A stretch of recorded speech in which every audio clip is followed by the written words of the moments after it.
대림절은 주님의 오심을 기억하는 날만이 아니라 주님이 다시 오심을 기다리는 날이라고 배웠습니다.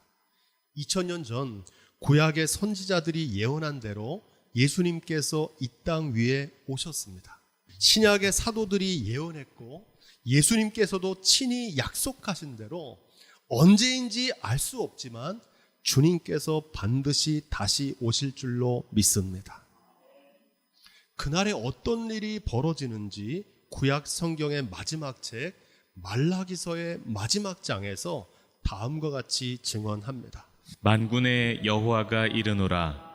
보라, 극렬한 풀무불 같은 날이 이르리니 교만한 자와 악을 행하는 자는 다 촉에 같을 것이라. 그 이르는 날이 그들을 살라 그 뿌리와 가지를 남기지 아니할 것이로되 내 이름을 경외하는 너희에게는 의로운 해가 떠올라서 치료하는 광선을 발하리니 너희가 나가서 외양간에서 나온 송아지같이 뛰리라. 말라기는 주님이 다시 오시는 날을 가리켜서 극렬한 풀무불 같은 날이라고 부릅니다. 그날은 심판의 날이자 동시에 구원의 날이라고 배웠습니다. 그날에 교만한 자와 악을 행하는 자는 다 촉에같이 뿌리와 가지가 남기지 않고 불살라지는 멸망의 날이 될 거라는 겁니다. 이와 반대로 그날에 하나님을 경외하는 믿음의 사람들은 의의 태양이 떠올라서 치유의 빛을 비추는 영광과 구원의 날이 될 것이라는 겁니다. 3절로 4절 말씀도 우리 계속해서 읽어보겠습니다. 또 너희가 악인을 밟을 것이니 그들이 나의 정한 날에 너희 발바닥 밑에 재와 같으리라. 만군의 여호와의 말이니라. 너희는 내가 호렙에서 온 이스라엘을 위하여 내 종 모세에게 명한 법 곧 율례와 법도를 기억하라. 그날에 하나님을 경외하는 믿음으로 말씀대로 준행하며 살았던 사람들은 외양간에서 나온 송아지처럼 기쁘게 뛰어오르겠다는 겁니다. 하지만 이기적인 욕심을 쫓아서 자기 소견에 옳은 대로 행하던 사람들은 한 줌의 재가 될 것이라는 겁니다. 그날에 우리의 운명을 가르는 심판의 기준은 무엇입니까? 하나님의 말씀대로 준행했는지 여부에 달렸는 줄로 믿습니다. 오늘 말라기는 그 하나님의 말씀을 가리켜서 모세에게 명한 법, 곧 율례와 법도라고 말합니다. 모세보다 더 크신 예수 그리스도를 쫓아 살아갈 때 주님께서 우리를 사망에서 생명으로 인도해 주실 줄로 믿습니다. 중요한 사실은 주님이 다시 오셔서 세상을 심판하시는 그날뿐만이 아니라 인생을 마치는 죽음의 순간에도 동일한 일이 벌어질 거라는 겁니다. 비가 오고 창수가 나는 날 하늘이 무너지는 것 같은 삶에서 만나는 위기의 순간에도 동일한 역사가 벌어지게 될 것이라는 겁니다. 오늘 우리가 주목하는 말씀은 이어지는 구절입니다. 5절로 6절 말씀. 보라, 여호와의 크고 두려운 날이 이르기 전에 내가 선지 엘리야를 너희에게 보내리니 그가 아비의 마음을 자녀에게로 돌이키게 하고 자녀들의 마음을 그들의 아비에게로 돌이키게 하리라. 돌이키지 아니하면 두렵건대 내가 와서 저주로 그 땅을 칠까 하노라 하시니라. 여호와의 크고 두려운 날이 이르기 전에 보내실 선지자 엘리야가 있다는 겁니다. 이 하나님이 보내신 엘리야가 누구인지 우리는 잘 알고 있습니다. 그 엘리야가 누구입니까? 광야에 외치는 소리, 바로 세례 요한입니다. 주님이 오시기 전에 먼저 세례 요한을 보내시겠다는 겁니다. 세례 요한을 보내신 목적이 무엇이라고 증거합니까? 돌이켜 회개할 수 있는 마지막 기회를 주시겠다는 겁니다. 한 사람도 심판과 멸망에 이르지 않고 구원하기를 원하시기 때문입니다. 선지자 말라기가 예언한 후 500년 이후에 하나님께서는 그 말라기의 예언대로 엘리야를 보내셨습니다. 그 엘리야가 바로 세례 요한입니다. 세례 요한은 요단강에서 죄 사함을 얻게 하는 회개의 세례를 전파했습니다. 세례 요한이 전했던 이 회개의 메시지가 무엇인지 우리가 함께 읽은 누가복음 3장에서 자세히 기록됩니다. 요한이 세례 받으러 나오는 무리에게 이르되 독사의 자식들아 누가 너희를 가르쳐 장차 올 진노를 피하라 하더냐. 아멘. 2000년 전 수많은 무리들이 세례 요한을 찾아온 이유는 장차 올 진노를 피하기 위해서 죄사함을 얻기 위한 회개의 세례를 받기 위해서였습니다. 이 세례 요한이 전했던 메시지를 한 문장으로 요약하면 우리 함께 따라해 보겠습니다. 회개하라. 회개하라. 천국이 가까이 왔느니라. 천국이 가까이 왔느니라. 아멘. 마태복음 3장 1절로 2절은 이렇게 말합니다. 그때에 세례 요한이 이르러 유대 광야에서 전파하여 가로되 회개하라 천국이 가까웠느니라 하였으니. 마태복음 4장 17절에는 이렇게 기록합니다. 이때부터 예수께서 비로소 전파하여 가라사대 회개하라 천국이 가까웠느니라 하시더라.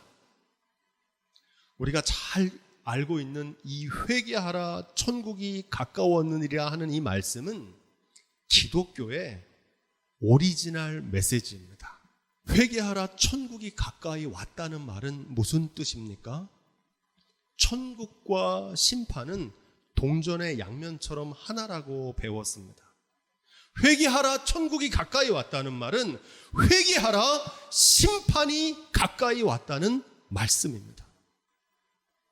주님이 오시기 전에 먼저 심판이 임합니다. 천국에 들어가기 전에 먼저 하나님의 심판대 앞에 서게 됩니다.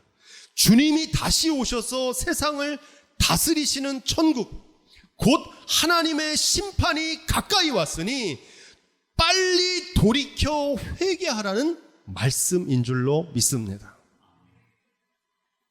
장차 올 심판을 면할 수 있는 유일한 길은 회개입니다. 다른 길은 없어요. 회개란 무엇일까요? 회개는 자신의 죄를 자백하고 뉘우치는 것입니다. 누구나 죄를 지을 수 있습니다. 악하기 때문이 아니라 약하기 때문입니다. 문제는 죄를 짓는 게 아니라 자신이 지은 죄를 끝까지 회개치 않는 겁니다. 세상에 용서받지 못할 죄는 없습니다. 우리의 죄악이 작아서가 아니라 우리의 죄악보다 하나님의 긍휼이 더 크시기 때문입니다. 예수님께서 십자가 위에서 흘리신 보혈의 공로로 말미암아 주홍같이 붉은 모든 죄가 눈과 같이 씻겨진 줄로 믿습니다. 그런데 문제는 예수님께서 흘리신 십자가의 보혈로도 씻을 수 없는 죄가 있다는 겁니다. 어떤 죄일까요? 회개하지 않는 죄입니다. 회개하지 않는 죄는 용서받을 길이 없습니다. 장차 올 진노의 심판을 면치 못하고 마침내 심판에 이르는 까닭은 죄 때문이 아닙니다. 죄를 회개하지 않기 때문입니다. 하나님의 사랑이 부족해서가 아닙니다. 자기 잘못을 회개치 않기 때문입니다. 세례 요한은 세례를 받으러 나오는 무리에게 독사의 자식들이라고 책망합니다. 이 말 속에 성경이 전하는 회개에 더 깊은 의미가 있습니다. 회개는 단순히 내 죄를 자백하고 뉘우치는 것을 넘어서 삶의 방식을 바꾸는 겁니다. 이걸 가리켜서 회심이라고 합니다. 두 가지 삶의 방식이 있습니다. 첫째는 욕심이 잉태한 즉 죄를 낳고 죄가 장성한 즉 사망을 낳는 삶의 방식입니다. 자신의 욕심을 쫓아 죄를 짓고 결국 그 죄로 인해서 사망에 이르는 삶을 대부분의 인생들이 추구하며 살아갑니다. 하지만 성경은 이와 정반대의 삶의 방식을 증거합니다. 죄의 반대말을 의라고 하는데, 이 의를 이루는 삶은 하나님의 말씀을 쫓아 사는 삶입니다. 하나님의 말씀을 쫓아서 의를 이루면 생명에 이르게 되는 줄로 믿습니다. 이게 바로 예수 그리스도께서 2000년 전에 이 땅에 오셔서 우리에게 삶으로 보여주신 생명의 방식입니다. 독사의 자식은 누구일까요? 이기적인 욕심을 쫓아 탐욕의 노예로 사는 사람들이 독사의 자식입니다. 그렇다면 누가 하나님의 자녀일까요? 하나님의 말씀대로 준행하며 사는 사람이 하나님의 자녀인 줄로 믿습니다. 그럼 회개는 뭡니까? 독사의 자식에서 하나님의 자녀로 돌이키는 것을 회개라고 합니다. 회개는 우리의 삶의 중심이 바뀌는 거예요. 욕심에서 말씀으로, 죄에서 의로 우리의 중심이 바뀌는 회심인 줄로 믿습니다. 8절 말씀. 그러므로 회개에 합당한 열매를 맺고 속으로 아브라함이 우리 조상이라 말하지 말라. 내가 너희에게 이르노니 하나님이 능히 이 돌들로도 아브라함의 자손이 되게 하시리라. 세례를 받으러 나온 사람들은 누구였을까요? 유대인들입니다. 독사의 자식이라는 책망을 안 믿는 불신자들에게 한 게 아닙니다. 누가 깨끗한 사람일까요? 자신의 더러움을 깨닫고 자주 씻는 사람이 진정으로 깨끗한 사람입니다. 누가 의인입니까? 스스로 죄 없는 의인이라고 자부하는 사람이 아니라 자신의 죄와 허물을 자각하고 날마다 회개하는 사람이 의인인 줄로 믿습니다. 유대인들의 문제는 스스로 아브라함의 자손이고 택함을 받는 선민이고 나는 살인하지도 않고 도적질하지도 않았기 때문에 의인이라고 생각했던 겁니다. 그래서 회개할 생각을 하지 않았어요.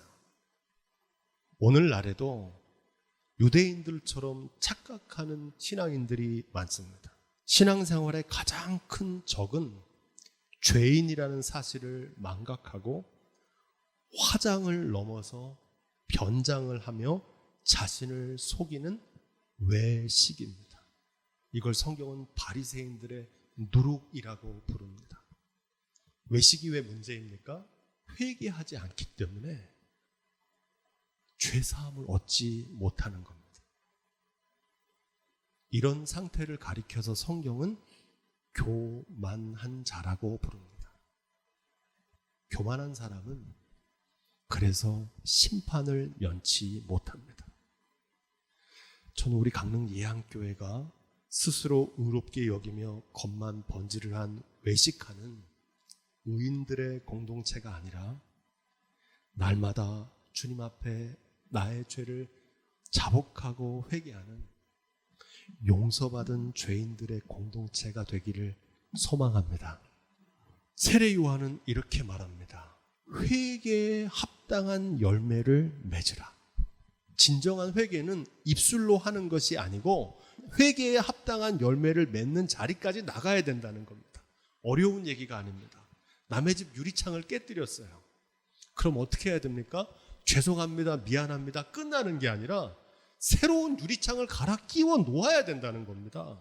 계엄령을 선포하고서 국민 여러분 많이 놀라게 해서 송구합니다. 여러분, 이건 회개가 아닙니다. 진정한 회개는 반드시 회개에 합당한 열매를 맺는 자리까지 나가야 될 줄로 믿습니다. 여러분, 진짜 회개하는 사람은 이렇게 말합니다. 내가 죄값을 치르겠습니다. 자신의 죄를 인정하고 죄값을 달게 받습니다. 이게 회개에 합당한 열매입니다.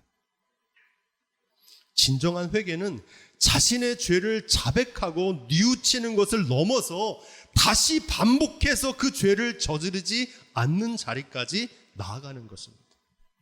남 얘기할 게 아니라 죄를 또다시 반복해서 저지르는 이유는 진정으로 회개치 않았기 때문입니다. 회개에 합당한 열매를 맺을 때 비로소 새로운 삶이 시작되는 줄로 믿습니다. 여러분, 새로운 삶을 원하십니까? 진정으로 회개할 때 새로운 삶이 시작되는 줄로 믿습니다. 회개하는 깊이만큼 새롭게 하실 줄로 믿습니다. 9절로 10절 말씀. 이미 도끼가 나무 뿌리에 놓였으니 좋은 열매 맺지 아니하는 나무마다 찍혀 불에 던지우리라. 무리가 물어 가로되 그러하면 우리가 무엇을 하리이까? 아멘. 지금 인류는 이미 도끼가 나무 뿌리에 놓인 것 같은 현실을 마주하고 있습니다. 코앞에 닥친 기후 위기는 자연재해가 아니라 개발과 성장이라는 인류의 교만과 탐욕으로 인해 벌어진 인재입니다. 사람이 만든 재앙이에요. 필요를 구해야 되는데 필요 이상의 것을 구하던 인간의 탐욕이 만든 결과라는 겁니다. 전대미문의 재난이었던 코로나19 상황에서 코로나19는 우연이 아니라 인류를 향한 하나님의 경고의 메시지라고 말씀드렸습니다. 그래서 이게 빨리 지나가기만을 구하기보다는 이 일을 통해서 우리 자신을 돌아보고 삶의 방식을 바꿔야 한다고 말씀드렸습니다. 그런데 인류는 단 한치의 변화도 없었습니다. 회개하지 않았다는 겁니다. 결국 오늘 우리가 살고 있는 시대, 코로나 이후의 시대, 포스트 코로나 시대라고 그러는데 그 코로나의 영향으로 극심한 경제 위기, 극심한 식량 위기가 찾아오고 그 식량 위기의 결과로 전쟁의 위기로 이어집니다. 이 전쟁의 위기가 심각한 건 전 인류를 한순간에 불사를 수 있는 무서운 핵 전쟁의 위기 속에 살아가고 있습니다. 한마디로 도끼가 나무 뿌리에 놓인 위태로운 현실을 살아가고 있습니다. 그러면 우리는 무엇을 하리이까?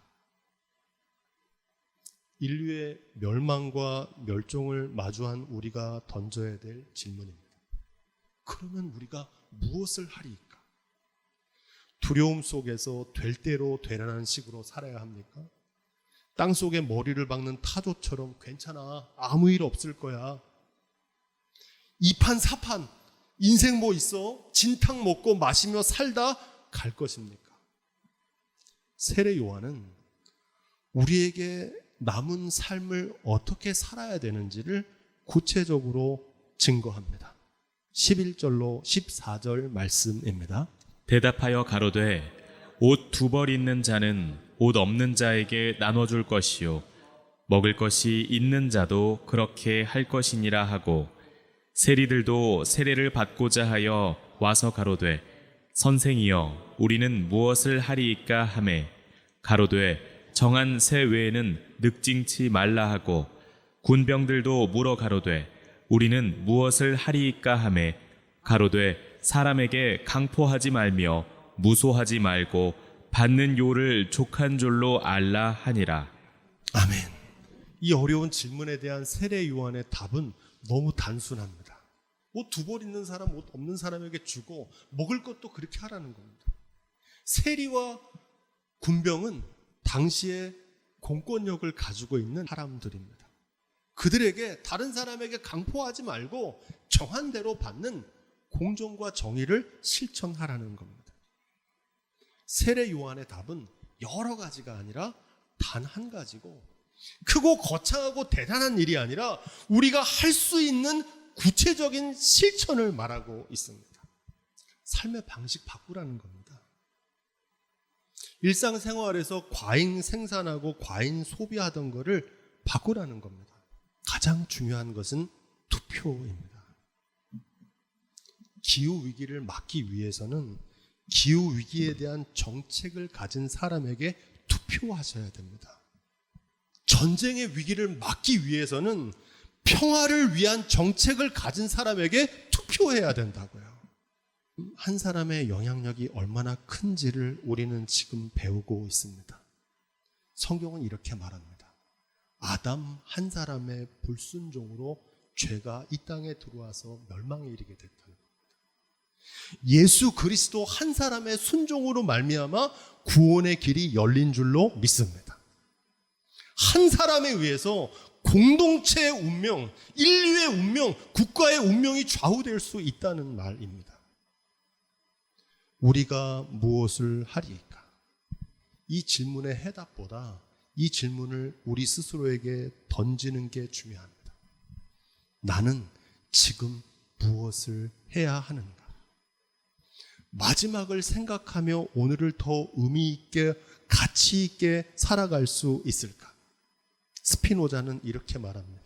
내일 지구가 멸망해도 나는 오늘 한 그루의 사과나무를 심겠다. 우리가 심어야 될 열매는 무엇일까요?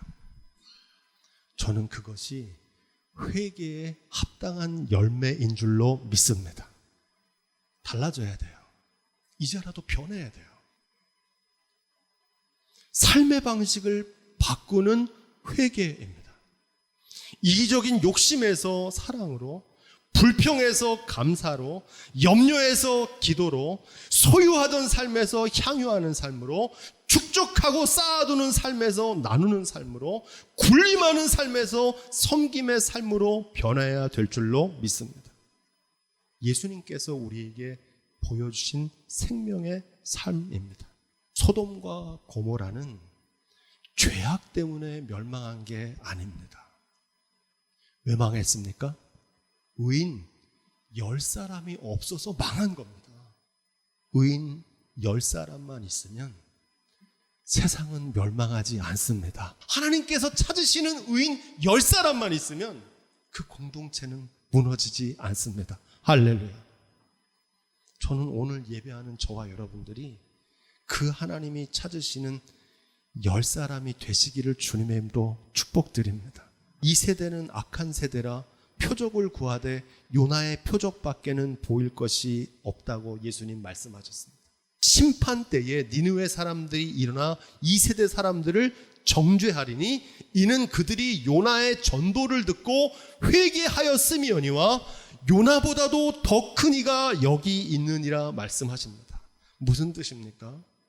아수르의 니느웨 성은 하나님 앞에서 큰 죄악으로 멸망할 수밖에 없었습니다. 하지만 요나의 전도를 듣고 왕으로부터 어린아이까지 옷을 찢으며 죄를 뒤집어 쓰고 회개했습니다. 그래서 니느웨는 구원을 받았어요.